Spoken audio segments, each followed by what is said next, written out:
Mga kababayan, hindi ba kayo nababahala sa lumalalang paglaganap ng mga fake news? Kailangan na natin magkaisa para puksain ang fake news. Si Lisa ay ina ng mga halimaw niya ring anak. Pabiktim kang hayop ka. Kidnapper kang putang ina ka. Halimaw ka! And anything that nailagay na sa internet, hindi mo na matatanggal. And makikita ng mga bata yon. Ngayon, nandito kami. Kasama namin si Mel Robles para suportahan ang kanyang pinaglalaban tungkol sa mga paninira sa kanya. Our purpose is to eventually to show na we can fight it and fight it the right way. So for us, we will support this effort. The fake news and paninira sa ibang tao has become so open to all. And that worries me of how that would impact my children, our children. Yung Pulveronic video nagkaroon ng world premiere. Abay, isa-isang tao lang dito sa Amerika naka 15 million views na, no? Maraming salamat kay Maharlika Bolchaquera for making it happen. Kumusta na ang bagong Polvoronic Pilipinas? Importante, sa lahat ng mga sasabihin natin, kailangan malaman natin ang responsibilidad ng mga binibitawan nating salita na pwedeng makasira sa tao at pwedeng makasira sa pamilya ng taong pinagsasabihan natin. Our reason or our purpose is to eventually to show na we can fight it and fight it the right way.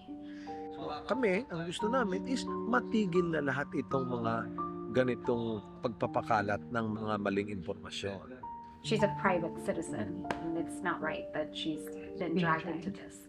I know na mayroong talagang Polvoron video. Kitang-kita po dito sa video na hindi po yan ang ating Pangulo. Peke po ang ginawa nila na video at obvious po na ito ay gawa-gawaan lamang. The NBI, DOJ, and DILG assured that those continuing to spread this malicious video will be held accountable. I know this is going to be a long journey, mahaba ang pagdadaanan ng proseso. Even just kahit kaunti lang, maitama yung napakaraming mali. So sana sa mga susunod na mga panahon, itong aming misyon dito na maipakita kung ano yung mga dapat at hindi lang dapat natin. Ibig sabihin yung mga limitasyon natin sa pagbabalita natin. Our purpose is coming from the heart and really, again, thinking about the people that could benefit from it.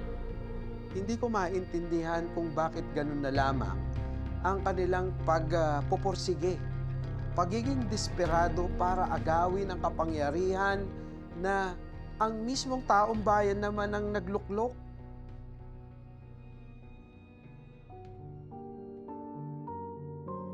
Tulad na itong sinampang mga kaso kay Maharlika. Ito kapag natanggap niya to, ay tiyak na siya ay hindi na magkakaroon ng kapayapaan sa kanyang isipan.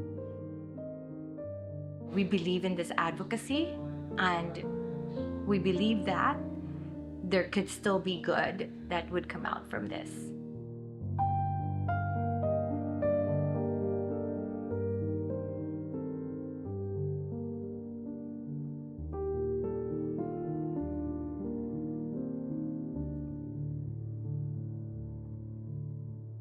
I think the solution for this, maybe it's not really 100%. Turuan natin ang core values yung mga bata kung ano yung tama at mali. Ang aga nilang natututunan ng mga mali, ng mga balita na hindi naman tama. Encourage them to be more critical before the information that they get. So you have to tell them how to discern, how to think for themselves, and how to push back when they know that it's not, that those are not their values.